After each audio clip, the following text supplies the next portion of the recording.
Now we are going to a town called Shabab that used to be mostly occupied by ISIS, but now it's been liberated by the DPF and the Somali, the Puntland military generals. There are two modes of flying when you combat area. It's either you fly very low or you attain altitude that is above any small operators. So because we have a limitation of terrain, we have to go for altitude. If somebody shoots at us, the bullet gets to its terminal velocity before it can reach the aircraft.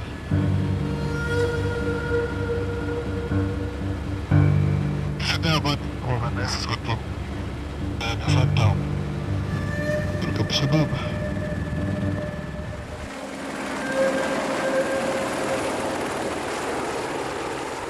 It was the Islamic State's new stronghold. From this village in northern Somalia, jihadists sought to expand the group's influence worldwide and finance other factions across the continent. After ISIS's defeat in the Middle East in 2019, hundreds of foreign jihadists arrived here. They joined local fighters and seized a territory of roughly 5,000 square kilometers in the semi-autonomous Puntland region.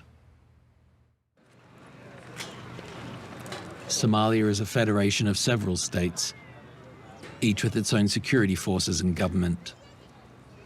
Puntland long remained inactive in the face of ISIS. But following the group's significant advances, it went to war in December 2024 and deployed this elite unit. The PMPF were initially formed to combat piracy and were trained by the United Arab Emirates.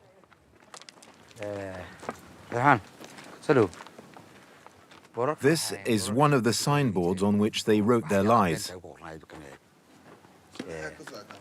They wrote Quranic verses, but my Arabic isn't very good.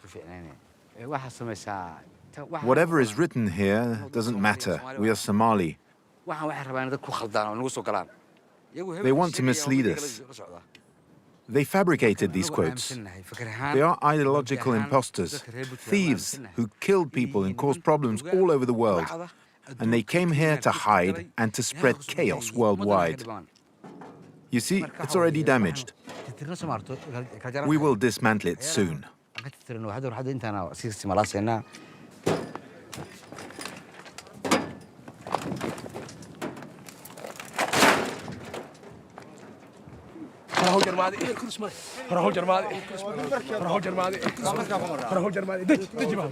Today, Colonel Ali's troops are supplying an advanced post.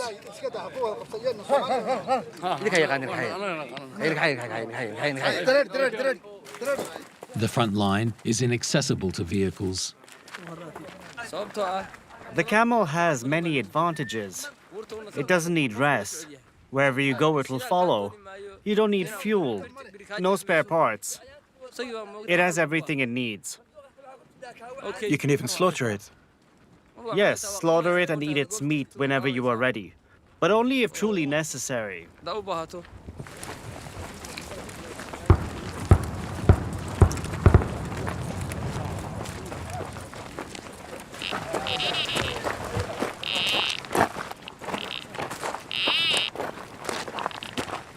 Some of them are still hiding in the area. We must stay alert wherever we go. We clear the roads of mines, whether they're footpaths or vehicle tracks. These mountain paths are riddled with improvised explosive devices placed by the jihadists.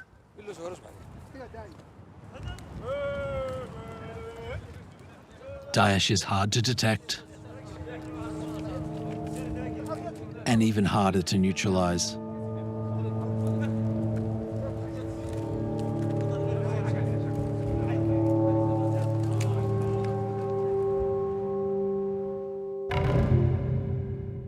So the army calls in American jets and drones. They've carried out more than 100 strikes in Somalia in 2025.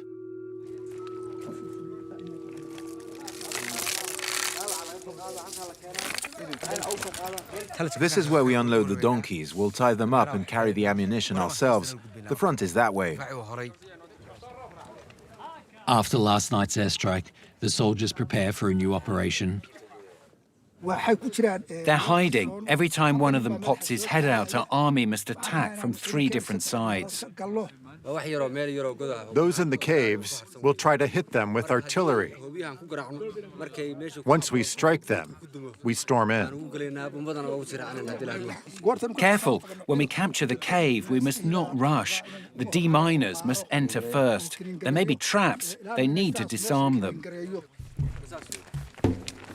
The ISIS fighters, concealed by the terrain, can appear at any moment. But we won't catch sight of them.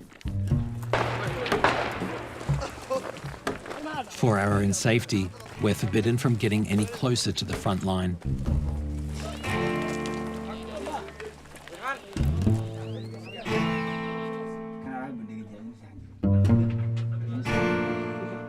This is a position they used to defend Shibad, their so-called capital. Underground, the group's commanders planned attacks.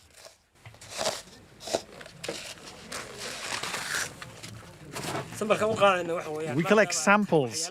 To kill people, they make explosive devices. We'll run tests.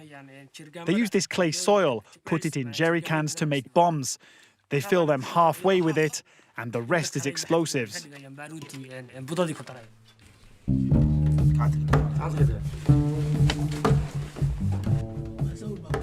We post photos of every army success so that our people feel confident.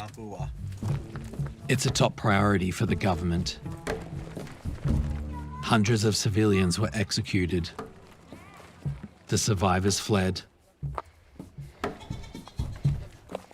Only a few have dared to return.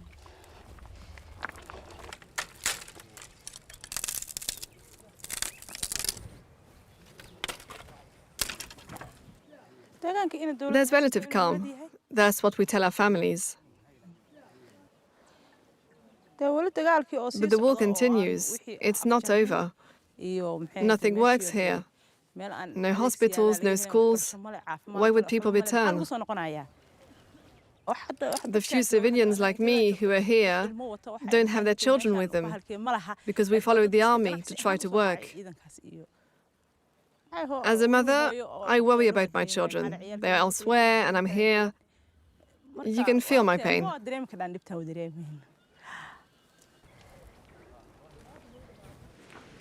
Mulki Salah Omar lived for several months under Daesh rule. The group was not welcome, but the villagers were not given a choice. It says they are the Islamic State, but we saw neither state nor Islam. This is a list of forbidden things. Smoking, chewing cats, all these so-called vices, but they didn't find many villagers who practiced them. The only ones who did were themselves. Somalia's largely Muslim population already respects Sharia law. Slowly, villagers understood that the so-called Islamic State was actually a mafia. I serve tea to the soldiers. That's how I make a living now.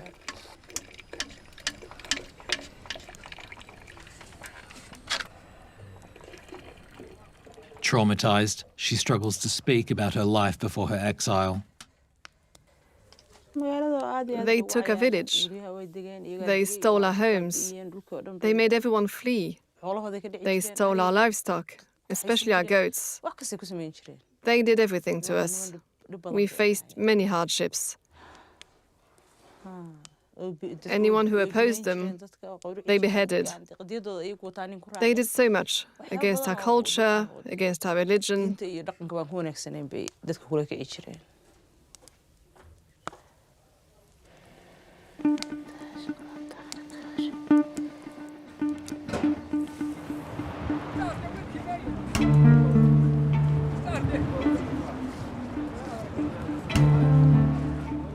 This mafia thrived by extorting money in Bosaso, an essential port for the local economy located at the foot of the mountains.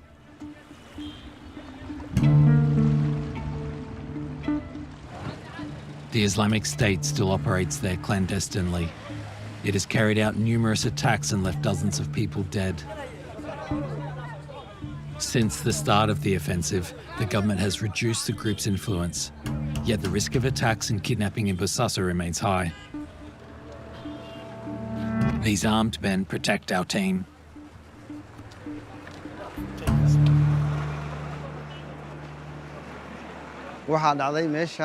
As you can see, this shop is closed. The owners shut it because ISIS demanded hundreds of thousands of dollars. The owner realized the amount demanded was far greater than what he had in the shop. Look here. This is the symbol of this city's problems. Look how rusty this padlock is. The owners fled to save their lives.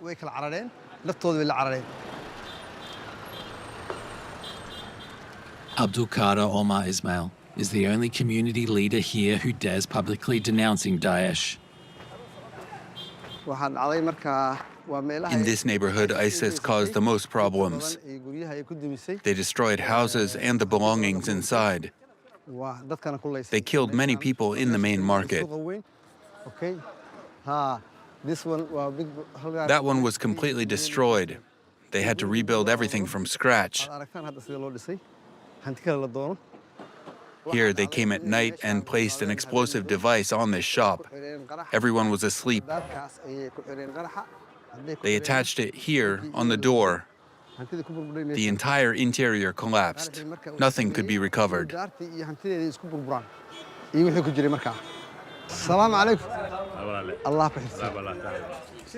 To avoid meeting the same fate, many businesses eventually agreed to pay.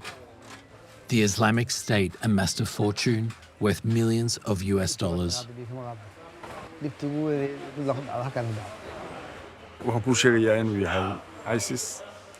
A guy calls you and says, I'm from ISIS. I'm the head of tax collection. And he explains what he expects from you. For example, you must pay us $20,000 per year for your protection.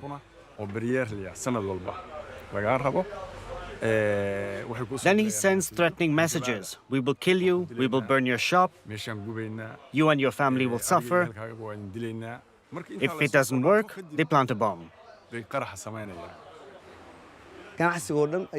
It affects all types of businesses, from the smallest to the largest. Even a small porter pushing a cart, they would find him and say, "We know where you work." And this worker was robbed.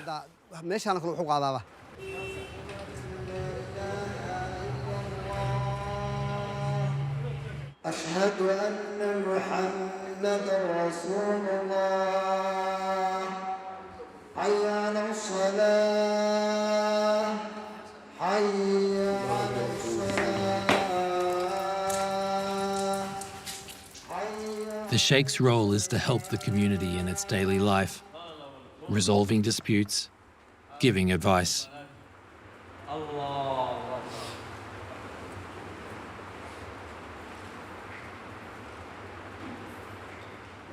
Discreetly, he also tries to organize resistance to the terror group. In the mosque, we warn believers about the vices of Daesh. We tell them their program is to steal and to kill.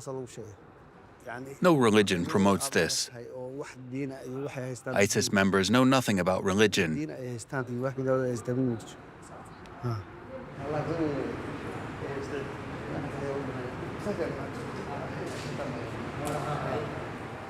Some recruits were approached after attending prayers. A former Islamic State fighter hiding in Bosaso agreed to testify. For security reasons, he could not be seen speaking with us. The interview was conducted by phone, and his testimony was voiced by an actor. I'm hiding. I'm afraid they'll find me and kill me because I escaped. I can't go home. If the police find me, they'll arrest me. I arrived in Bosaso after several days of travel from Ethiopia. I was looking for work, and apparently it was easier to find some here. I went to a mosque every Friday. And after a few weeks, a Yemeni man came to see me, asking if I wanted to join an organization to defend a strong Islam. This man gave me packages to deliver to various neighborhoods. I wasn't allowed to open them, but I knew what was inside. Weapons. Then one day I was told I had to leave Bosaso for the mountains. And that's when I understood who they were. This man was from ISIS. There were many foreigners, Syrians, Turks, Moroccans. They gave me a weapon and trained me to use it. Many times I had to shoot at soldiers. One day, one of the leaders selected me and said, "You'll drive a car and you'll have to blow it up at an army checkpoint." That's when I realized I couldn't stay. I managed to escape. And so today, do you still believe in the Islamic State project? I don't know.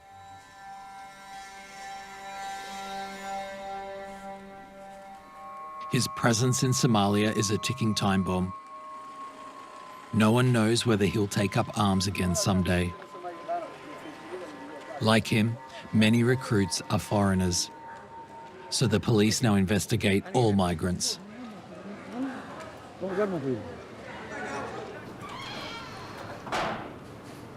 حاجة كتمي حاجة وسعتي قال كان محاها كدونيس ولي قامتي ببوساسو محل لغو شيء قال كان سو ادي شقو في عن باير يا باير محل لغو شقيا با لغو برديو سوق عدين با كقرت هذا كان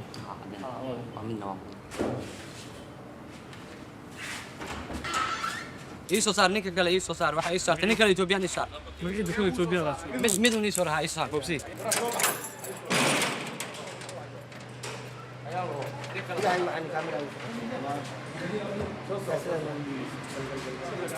If the investigations find nothing, they'll be released.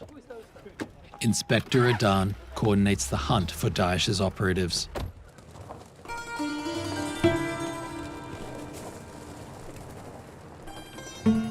But the Islamic State has become a master of disguise.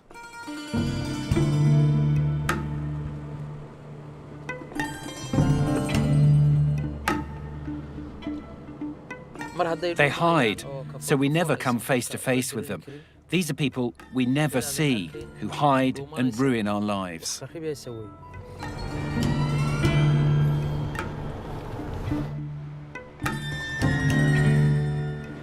His latest breakthrough came thanks to a terrorist's mistake.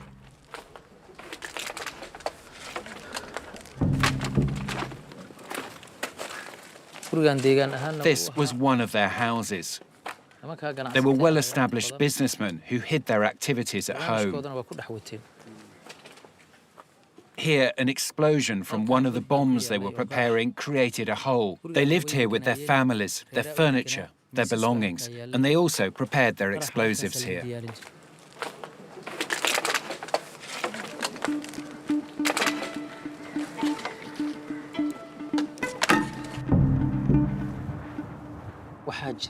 There are funds that completely escape state control. In Somalia, telecom companies are private and they have their own regulations, especially for money transfers. There's no limit. They can send $2 or $3 million in one go. No one controls these transactions. And that's what ISIS exploits. Without such easy money, they wouldn't invest in this country. According to local authorities, the Somali faction has become increasingly central to the Islamic State's network, financing other Daesh branches worldwide. We're going to the Bosaso checkpoint. It's a barrier outside the city on the road to Mogadishu.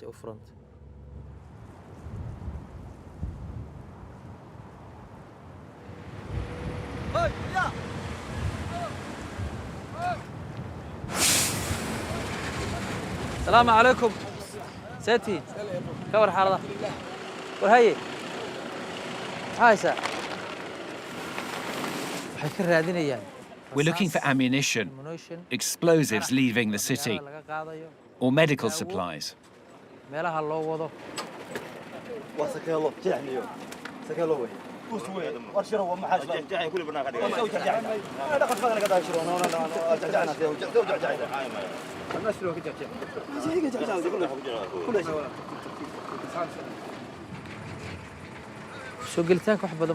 We found many things passing through here. Hidden in big trucks, concealed in fruits and vegetables. Thanks to this checkpoint, we found many weapons. Since the conflict began, all roads leaving Bosaso are controlled like this. Fighters are no longer supposed to receive supplies.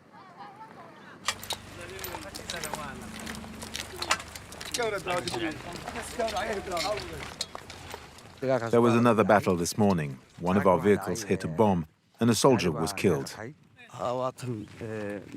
We recovered another explosive device. It's buried under the root. Now we'll destroy it. We placed a wire, but they used a remote control to detonate it. They can buy it anywhere. It's made in China.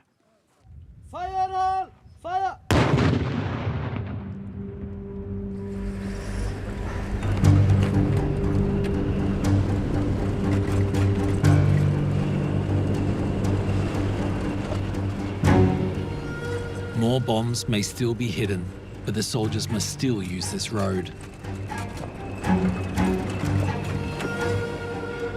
Today, the officers are summoned to a nearby village.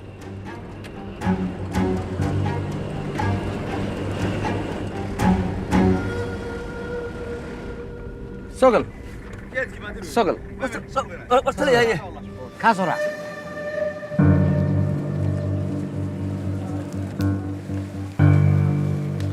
سعد وسير سيادة بشير سيادتي The security minister supervises the troops himself.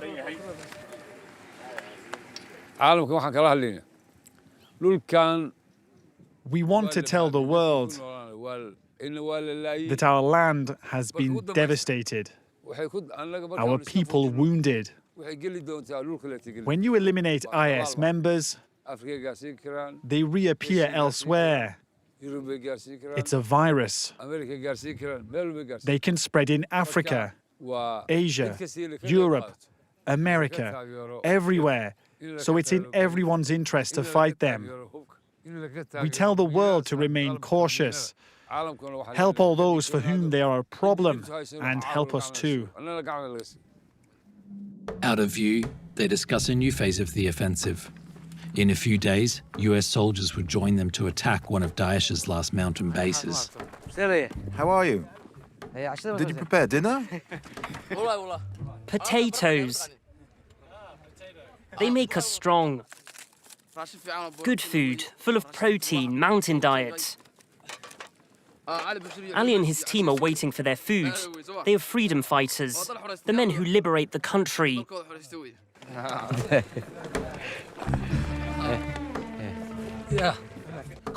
We've been here for a year. We are convinced this is our land, that we have liberated it, and that we will never leave. Some have died, some have been wounded, but those of us still here, we're ready to die and be wounded for this cause. We're ready. Just a few days later, the military claimed they eliminated 25 fighters during the joint operation with the Americans. The news tightens around Daesh in Somalia, but a military victory here won't mean the end of the threat.